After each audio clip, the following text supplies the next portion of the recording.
Hi, I'm Johnny Massacre, and this is my review of Star Wars Episode 7. Where to start? The film was good until about 10 minutes in. The film went downhill when the first Ex Machina came into play, of which there are countless in this movie. I can't remember them all, but I'll tell you what I remember. Okay, but let's go right to the beginning. The story. Now, the story is that the New Order has risen from the ashes of the Empire, and they've basically taken over the world or the galaxy. And the only hope is Luke Skywalker, because he's a badass, but he's gone missing. So, Princess Leia has sent one of her top pilots to a planet called Jakku, where there's someone who might have a clue to Luke Skywalker's whereabouts. Now, pretty much straight away, there's a bit of a hole there. So the New Order have taken over the galaxy. They've risen from the ashes of the Empire. So basically, the Empire are back. It's not the Empire, but look, it's the Empire. It's all the bad guys, the big dark forces, right? This is the first point where I realised that the story makers had to be really fucking careful with how they change the story of Star Wars. Because the first two, or you know, I guess the first three are iconic movies. They've become ingrained in popular culture, and I think they've changed people's lives. So messing with the canon of Star Wars is pretty serious shit. And to suddenly say, oh, all of that hard work you did in the original 3 movies is for nothing. They've just come back. I found that a bit hard to swallow right from the off. I would have preferred a little bit more something different, to be honest, than basically there's millions of bad guys again. But there you go. So they go to the planet, and it turns out the lead that Princess Leia has, he has part of a map to Luke Skywalker. I quite like that idea. It's like a treasure hunt or whatever. But then immediately the film starts regurgitating the previous storyline from New Hope, like the first Star Wars movie, or Episode 4. So this information that can lead to the downfall of the New Order or the Empire, whatever, they store it in a droid in this thing called BB-8 that looks like a beach ball. This is now the same storyline as New Hope, because in New Hope, R2-D2, not BB-8, had the key piece of information, which wasn't part of a map to Skywalker. It was the information on how to blow up the Death Star. So R2-D2 becomes important for that reason, and so does BB-8. And I thought that was pretty fucking unoriginal. I could not believe that they're actually just doing the storyline from New Hope all over again. I've seen this already. I mean, come on, guys, fucking hell, just think of something new. So the pilot who was sent to get that information, who stores the information in the droid, he says to the droid, just get away, just go away as far as you can from here. And this is where the Ex Machina start. So this droid goes into the desert on a huge planet. It could be anywhere. Imagine someone walked off in the desert. You'd never fucking find them. And don't give me, you'd see them because it's a barren landscape. No, you fucking wouldn't, because there's sand dunes everywhere. And it's just, there's no landmarks, and you could just end up going any fucking direction. And it's a droid unimpeded by the weather, so it just goes off somewhere. It could be anywhere in the desert. A droid goes off for God knows how long. Now, the pilot gets captured by the bad guy of the film, who then reveals himself, who's Kylo Ren. Now, Kylo Ren has very little introduction or explanation. I shouldn't be too harsh on the movie, because the original Star Wars also do that. People just appear and you kind of have to accept them and go along with them, and then they charm you and you get to know them, and then that's fine. But Kylo Ren is a knockoff Darth Vader. Okay, some people said that he wears the mask because he's inspired by Darth Vader. The mask is never explained in the film. Why is he wearing that mask? Okay, Darth Vader is also not explained, fair enough. But still, there just wasn't enough build up to Kylo Ren, or enough good dialogue, or enough good acting for me to accept him. So that's a personal thing there, very personal thing. But I just found him very non-threatening. Anyways, so Kylo Ren captures Leia's pilot. Okay, this kind of making sense. So that they're also hunting the map, and they know the pilot kind of has the info, or might have the info. So they go to the ship. Then he mind reads Kylo Ren. Kylo Ren mind reads the pilot. I can't remember his name. I can't remember. Excuse me. So he finds out, Kylo Ren finds out the droid escaped with the info. So he basically goes back to the planet. Now, at this point, the pilot escapes with a stormtrooper who you saw on the planet earlier, who's having second thoughts about being a stormtrooper. I think that guy's called Finn in the movie. Now, excuse me, Finn is actually quite an interesting character. It's the first time that a stormtrooper is really humanized. I mean, it is the first time. Before, you had, in New Hope, you had the Star Wars characters dressing up as stormtroopers, and that was really kind of a novelty, but it was interesting. And this explores the man or the woman behind the mask of the stormtrooper much more. I found that really interesting, because before they were just cannon fodder, but now you start thinking, God, these are all like real people, which is also problematic, because Finn, he stops being a stormtrooper, and then you start to feel compassion for these masked kind of villains. They're real people in there. Maybe they're brainwashed. Maybe they don't want to be doing what they're doing. But then he just continues to slaughter stormtroopers. So he's a bit of an asshole in the movie and a coward. And I found that a bit hard to deal with. But anyway, so this stormtrooper guy, he wants to get off the ship. So he meets the pilot. Now, okay, Ex Machina. Yeah, it's silly, you know. Oh, you know, you can fly this thing? Oh, really? Okay, let's go together. Okay, I can just about accept that. Now, meanwhile, on the planet, you have ridiculous Ex Machina coming. So the droid is going away, and it it meets Rey, who's the female star of the movie. And that, you know, that's cool, because in the original Star Wars, I guess that's how it happens. It's just a sequence of events where people meet each other and they end up banding together. So the droids met the woman randomly. I can just about accept that. But the way she gets the droid is really stupid. And the way that the droid becomes her friend, that's the point where the movie started to unravel. This is right at the beginning. She's walking along, here's a commotion, and the droid is being captured by some alien guy who's riding another alien kind of monster animal thing. And I'm thinking, okay, there's a commotion. She goes to see what it is. She's in hunting mode. She's in defense mode with a weapon. And she kind of knows the alien. And they have a brief exchange. And the robot's in a net. And she basically, what happens is she goes, oh, you can't take that. Leave that alone. And the alien goes, oh, okay, and just walks off. And then she kind of takes the droid. I thought, God, this is so convenient for the sake of the story. You could have made that much more convincing. I could have had a battle where she was forced into defending herself and the droid saved her. Now that would have been an easy, simple way to advance the story. I mean, this is Star Wars. Anyone could have come up with the easy story thread like that. But no, so she just procures the droid. Now, this is some really shitty acting. It reminds me of a pantomime, you know. I mean, it was good pantomime acting, don't get me wrong. And she didn't have much to work with the script. She really didn't.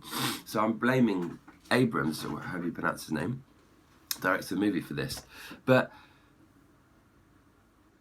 the droid's talking in bleep bloop language and she's talking in English. You know, it's very funny. It's like the Chewbacca exchange where you can't understand what the other thing's saying, but you kind of get it from the reaction of the character.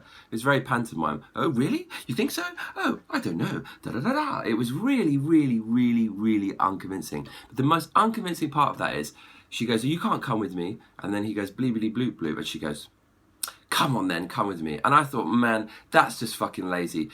You need the droid to follow the woman for the sake of the story, and you're too lazy to put in a good reason for the droid to follow you, and you're basically almost making fun of your own script. Okay, here we don't really know how to find the convincing way for the droid to follow the woman because we're trying to shoehorn parts of the story in for the sake of convenience, so we can just continue the plot.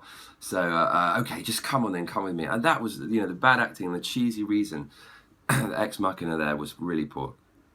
Now, at the same time, the stormtrooper guy and the pilot crash land on the planet.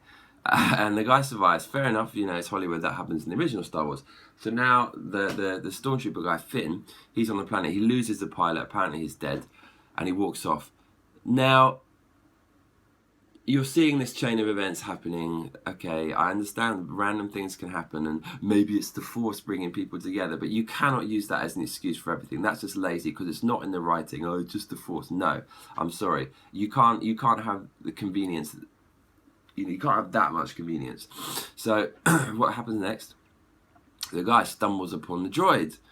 So this is ridiculous coincidence, because the pilot comes to the planet, gets the info for Skywalker, nearly captured, puts the info in the droid, tells the droid to fuck off somewhere, gets captured, goes back to planet, escapes the planet, crash lands on the planet. A whole planet. It could be anywhere. Like, imagine crash landing on Earth and there's a random thing on Earth that's this big.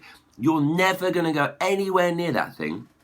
They crash land near the droid, and the guy who met the pilot who sent the droid in its way, he meets the droid, the woman, the droid. That is not going to happen. That's ridiculous, ex machina, stupid. Oh, but it gets better. And I've hardly heard anyone mention this who reviewed Star Wars. So he finds the woman.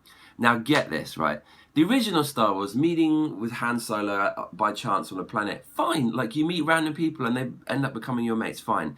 But to meet the Han Solo, who's already been established in this story, who's already been at the center of the story of the major war between good and evil, the Empire and the Republic. Now, the Empire's gone, but it's the New Order, risen from the ashes of the Empire. So it basically is the Empire. So now it's happening all over again, this huge fucking war. And at this point, has nothing to do with Han Solo. Nothing. He could be fucking anywhere, right? And actually he is. He's not on the planet. So when Finn and Rey try to escape Kylo Ren because he's coming back to get the info from the droid, they run onto the Millennium fucking Falcon. Okay, so the same ship from the original character who's central to the whole fucking movie just so happens to have been there after all those ex machinas. The convenience is ludicrous at this point in the story. Sorry I'm getting pissed off, but I love Star Wars, and I cannot accept that they're going to put writing this lazy that like a schmuck like me can pick apart in the script. Not only that, Kylo Ren, sorry, I mean, I've already given you loads of spoilers. This is a huge spoiler if you haven't seen the movie, so turn off now if you don't want spoilers. Kylo Ren is Han Solo's fucking son. So not only do they walk onto Han Solo's ship, Kylo Ren, who's coming to capture the information, and those two people, Rey and Finn, the people he's trying to capture, run onto his dad's fucking ship so he can meet his dad later. This is so fucking stupid. So at this point in the movie, I've lost all connection to what's going on. I'm just thinking, this is fucking ludicrous. So many ex machinas. My goodness, it was terrible. Now, so we keep going. So Han Solo is somewhere up in space, and I think he's on a space station or something. So anyways, he captures his own ship. And that's how Han Solo gets introduced to the main characters. So it's a ridiculous meeting at this point. Loads of stuff happens on Han's ship, which is really shitty. This film's supposed to be not about CGI. CGI porn in that bit. Ridiculous, cheesy stuff. Now, here's my next gripe. Harrison Ford is past it. And it pains me to say that. He's one of my favourite actors of all time. Blade Runner, changed my life. Indiana Jones, love it. Star Wars, changed my life. I love Harrison Ford. I respect Harrison Ford. He's one of my heroes. But in this movie, he is past it. Every single line he delivered was cringeworthy. It just screamed, we've put the original actor in this movie for fan service. We've signed him on. Okay, he's really, really bad at acting now. He's not fitting the role. He's too old to play the swashbuckling space pirate that we all look up to. But we can't get rid of him from the movie. They must have known. That's just my opinion. You know, I'm sorry if you don't agree with it, but to me, every single line was painful. It was so badly delivered. He was so shoehorned into the plot and just shoehorned in there. It was really hard to watch for me, and I wanted to love him. I wanted to love the movie, but that was just awful. He was absolutely terrible in this movie because the story was so messy. And you know, I understand it's hard because you want to bring back the main characters. You want to try to move it forward with new characters, and they're basically doing a passing of the baton thing with the new character. You know, Han Solo passes it over to the new people. He was just awful. He's just too old, bumbling. You know, Han Solo was a badass, and he wasn't in this. People liked him because he was a bit of a womanizer. He was kind of the anti-hero. He was a really softy in this one. There's a scene where Finn has his gun, and he goes, "Do you want the gun back?" And Han's like, you just keep it. And Han Solo would never ever fucking say that. I'm sorry. So Han Solo was really awful. Now, okay, so what happens next? So they find Han Solo. And it's not explained what's happened to him for the last 30 years. And also, then you start thinking about all the other things that have happened in the Star Wars universe, and none of it is fucking explained. Like, where did the New Order come from? How did they get the power back? What has Han Solo been doing all these years? Where has he been? I felt that should have been the story, like how the New Order came. What's Han Solo's been up to? All of these, and there's more stuff that comes into play that I can't remember, but there's this huge gap that's unexplained, and it really hurts the story. And even though I've seen the original films, I feel that this movie and all of the movies have to be able to hold up on their own without having seen the previous movies. And this one just doesn't. I feel that Han Solo, the actor's changed so much. It doesn't feel like the original Han Solo. And the same with Leia. We'll get that in a minute. So you need to build up the character again. You have to build up the affection. Just having seen the originals, it doesn't mean that I'm on these characters' sides anymore, you know? Like, when you haven't seen your old friends for God knows how many years, if you see them again, it's not instant trust. They look different. They've moved on. And, oh, you know, now I've got to know him again. Okay, I can trust him again, and it's cool. You might have that situation. Or, this guy's kind of changed. I'm not sure I like him anymore, which is what happens. And I felt that you didn't get to know Han Solo again because there's so much that's unexplained for the sake of just shoehorning them into the plot. So then there's a few more scenes with Kylo Ren. Now he is poor. Like, he's a poor casting. They tried to a little bit imitate the original Darth Vader vibe, where it was like a dark office comedy where all of his staff are shit scared of him. It's like the typical manager in your office who's going to kill you if you don't get the work done. And that was really funny. And in this one, he's not really that intimidating. Instead of, killing his staff, he doesn't kill anyone, maybe because it's Disney. He just trashes the room with the lightsaber, and the guy's watching on, and he's really scared, and he hopes it's not him next. But it just looked like a sulky teenager throwing a tantrum and wrecking his room. He was not charming, like all the best bad guys who secretly you loved them. Like, you loved Darth Vader. He's not charming at all. He was not a good actor. He didn't look the part from everything, from the costume to the actual casting, his face. He takes off his mask, and I thought that was a really silly thing to do because Darth Vader, it's only right at the end you see him. And even that reveal, I don't think was completely necessary. But it was nice to see, you know, actually what was behind the mask wasn't what you expected. It's a very frail kind of person. But yeah, he takes off the mask, and then it's like, well, all the mystery's gone. There wasn't enough there for me. Now, huge plot spoiler again. Kylo Ren is, I've said it already, sorry. Yeah, Kylo Ren is Han Solo's son. Now, that was just thrown into the mix with careless abandon. Okay, we have to put this part into the story. How are we going to make this happen? Well, we're not going to show you what happened for the last 30 years with Han Solo and all that. We're just going to go straight into it. By the way, it's my son. Okay, right, not much build up, not much explanation. Let's just keep going with it. Now, I know what you're going to say. Same as with Darth Vader. They didn't say that Darth Vader was Obi-Wan. No, sorry, was Luke Skywalker's dad in the movie, and that worked fine. Why did that work, and why did it not work in the new movie? Well, for starters, you fucking loved Darth Vader by that point. He was funny, he was scary, he was terrifying, he was the central character to Star Wars. You accepted Darth Vader and you loved him. So when the plot twist came out, you were like, no way, how can that happen to Darth Vader? How can that happen to Luke? I love Luke too.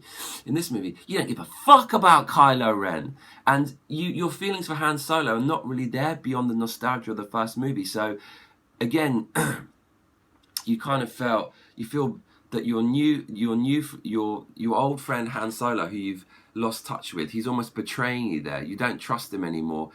You don't trust him enough to really care about what he's saying. He's just changed. He's had this fucking horrible son. He's doing this shit, and you can't accept it.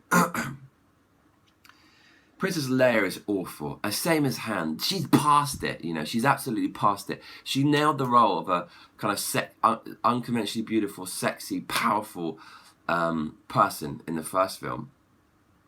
She doesn't have that anymore. So what is she? She's a granny. And again, like, you don't really trust what you're seeing. She's kind of changed, and she sounds different. She looks different. She acts a bit different. So you need some build-up there, but there's no build-up, okay? So, again, you don't trust them. It was a mistake to bring her back as well. And then you've got Han and Leia's romance on the screen, and it's like watching your granddad canoodle your grandmother and nibble on her ear. It is disgusting. I don't want to see some old farts having a romance. And there is no build-up to the romance at all, which makes it even more unbelievable. The original, you like it because the guys related to Han Solo. They want to be a badass. I want to do what I want. I want a dog, Chewbacca. I want a fucking car, spaceship. You know, I want to fucking get the princess. I want to get the nice guy. I want to shoot the fucking alien. I want to get the sexy babe. You know, I relate to that.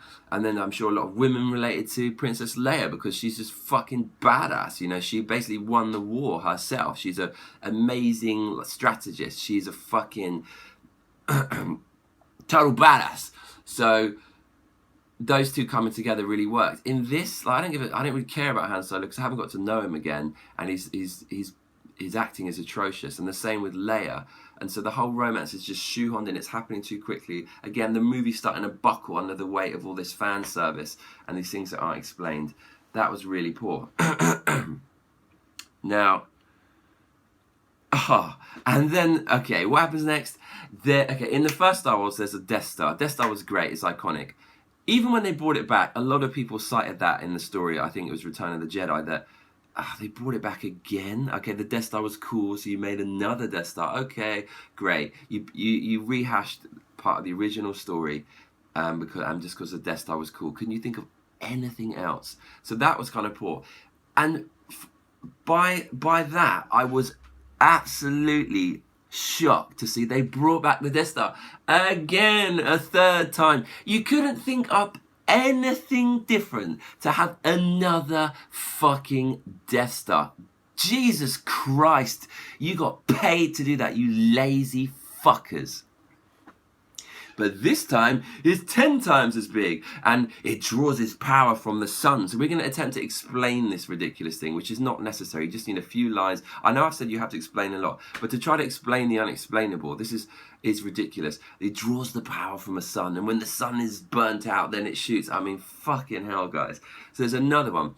And at this point, the story is moving so fucking quickly, they don't have time to explain how they're going to blow it up. And they had one of the laziest moments in the whole movie. And I hate it when movies do this, where they need to advance the plot with an ex machina. And the movie knowingly kind of winks at the audience and says, you know what, I don't really know how we're going to blow up the bad guy, but we just need to do it for the sake of the story. So we're going to make a knowing in-joke that, hey, you know, why don't we just blow it up by shooting the magic thing? And everyone's like, yeah, you know, let's do that just to advance the story. I mean, you lazy twats.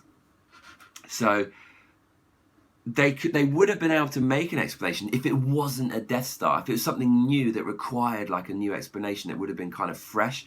But they're sitting around the table and they go, And this is all happening so quickly. There's no build up. Like in the first movie, it's kind of going through stages of being built, and eventually they shoot it. In this, it happens in a much shorter space of time.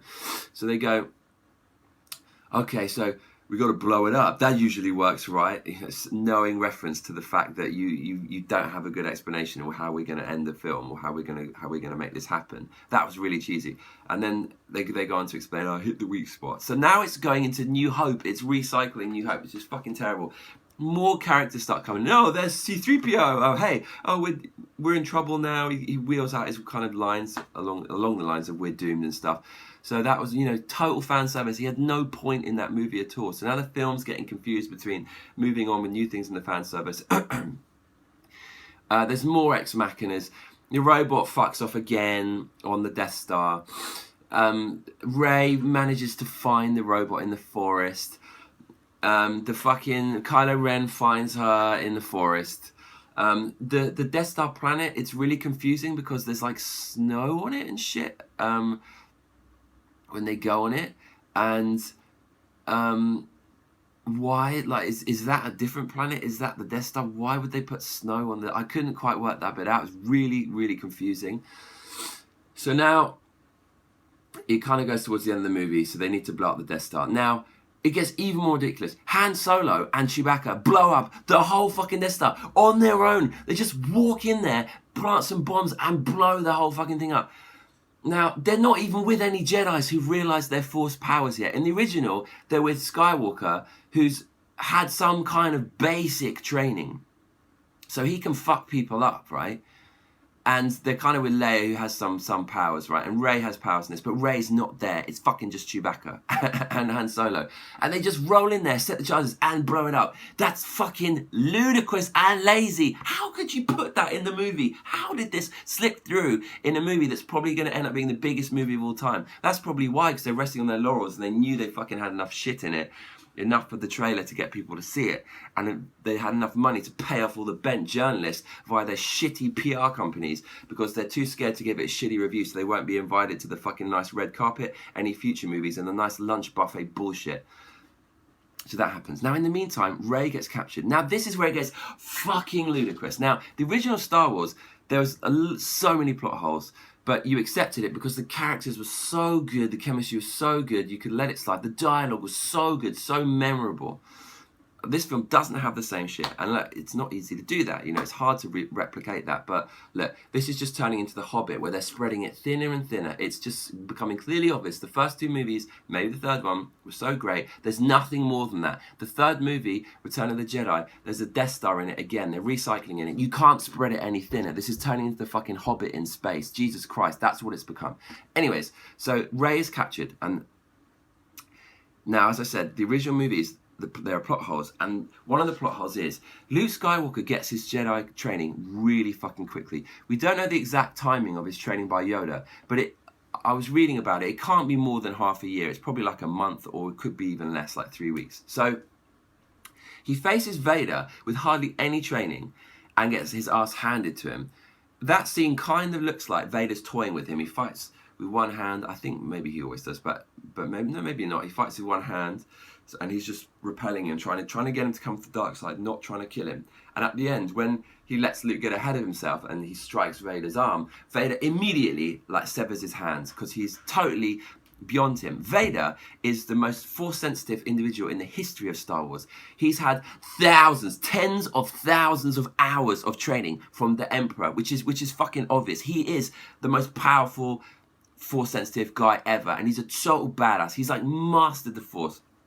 His training is complete, and that is tens of thousands of fucking hours. Since he was Anakin Skywalker, he was trained as a Jedi with thousands, tens of thousands of hours, and his training was furthered by the Emperor, so that he had so much training. And yet, in Return of the Jedi, Luke Skywalker, in the space of just a month or a few months or something, has acquired enough skills to beat Darth Vader in a lightsaber battle, which is ludicrous. But we accept it because we love the characters so much and we love the universe, right? Now, in this new film, Rey has had no Jedi training at all. She doesn't even know that she's a Jedi. So she's in the interrogation room. Kylo Ren leaves. She blocks his mind reading because she has Force. Now that I can accept. The Force is awakening in her. So she's blocking his powers. She doesn't know how she's doing. She's just resisting.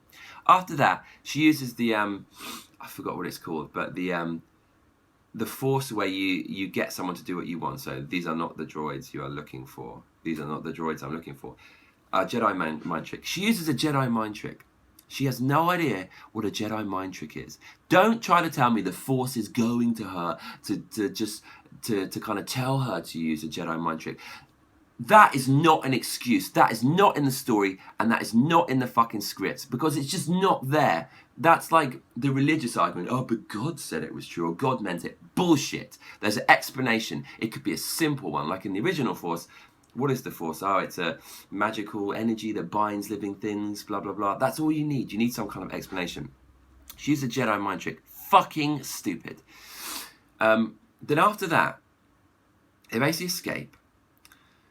Kylo Ren has been trained by this new bad guy who I haven't mentioned. There's a new emperor. He's like a new kind of dark side leader. He's been trained, obviously thousands of hours of training. He's not a master yet because the guy says, I have to complete your training. But he's obviously really skilled in the Force. He uses a Force choke. I'm pretty sure he uses a Force push. He's got loads of Force powers. Rey has no Force training, no Force power mastery. She picks up a lightsaber and she battles Kylo Ren, who has his own fucking lightsaber that he's made apparently, which is never explained in the story, which is really annoying. She battles him with no fucking Force training at all. Okay, she can use a stick. There's a little bit in the movie that suggests she can fight with a stick. She has a stick, but loads of twats have guns, right? And it doesn't mean they can use a fucking gun, let alone take on some fucking army general like Kylo Ren, which is, I mean, like, how could you even put that in the movie, that she's having a lightsaber fight with a fucking lightsaber master when she's never used a lightsaber before? Oh, she can use a stick. Bollocks. It's like the second in command in the fucking dark side, the badass, like, dark side leader. Bullshit. The original, Luke Skywalker takes him on and gets his ass handed to him, and he has Jedi training. She has no fucking training. It's the first time she's picked it up. This is ex machina nonsense, using an object in the film to advance the story. It was ludicrous. Before that, the Stormtrooper guy, even he fights fucking Kylo Ren with a lightsaber. Okay, he loses, but he's never picked up a sword. Like, imagine fighting a fencing champion with a real sword, and you've never picked up a sword before. You get your ass fucking handed to you. There's so much like shitty ex machina and plot holes in this movie. It's beyond belief, and yet all the reviews that I read is like a 81 plus, or like that's what it got on Metacritic. It's fucking ludicrous. The story is terrible. The acting is not very good. The casting is poor. The old characters in the movie are really out of place and shitty in there, and fan service, and they are past it. Awful. That's pretty much my angry red-faced rant on Star Wars. I'm sure there's a lot of people out there who agree. I'm sure there's a lot who don't. Look, don't get upset if you don't agree with me. If you love the movie, it doesn't bother me. I'm really happy for you. Actually, I wish I could have loved the movie. And you know what? I'm going to see it again. I'm going to give it another chance. I had huge expectations, which obviously affected how I see the movie, but that's how I feel about it right now. The end of the movie, another huge spoiler, you get to see Luke Skywalker. That was my favourite part of the movie. It really makes me want to see the next movie, which is kind of annoying because it's probably going to be more of the same. But when she got to Luke Skywalker, I was like, I want to see what happens to him. And there's hope, because there's a lot of older characters in the first movie. You know, what's his name? Alec Guinness, who's an amazing actor, and he was an older guy. Obi-Wan Kenobi. Why can't Luke be like that? The thing is, it's got such good reviews. I don't think there's any reason to really change it now. Yeah. So, and I just want to say, the movie is basically run to this place, get caught, run to another place, get caught, escape, run to another place, get caught. Much like the original Star Wars, but the original one, the characters were so good, you wanted to be running and getting caught, and just you didn't really care where it was going as long as they killed the bad guys. In this, I don't really care about the characters that much. The only good actor was the Stormtrooper guy who played Finn. The chick Ray, she's getting rave reviews. That pantomime acting with the droid, she was good, but it wasn't bad, but nowhere near did she have the chemistry that the original cast shared. So anyways, yeah, that's my kind of review of Star Wars. Really disappointed. Hope you enjoyed it. Be interested to hear what you think. Please keep it civil. I'm very respectful about anyone else who enjoyed the movie. As I said, that I'm very happy for you, and I'm a bit envious. I would like to. The people who enjoyed the movie, I'd like to hear what you liked about it. So maybe there's a few things that I missed. I didn't pay attention to. So yeah. Anyways, looking forward to your responses, and thanks for watching.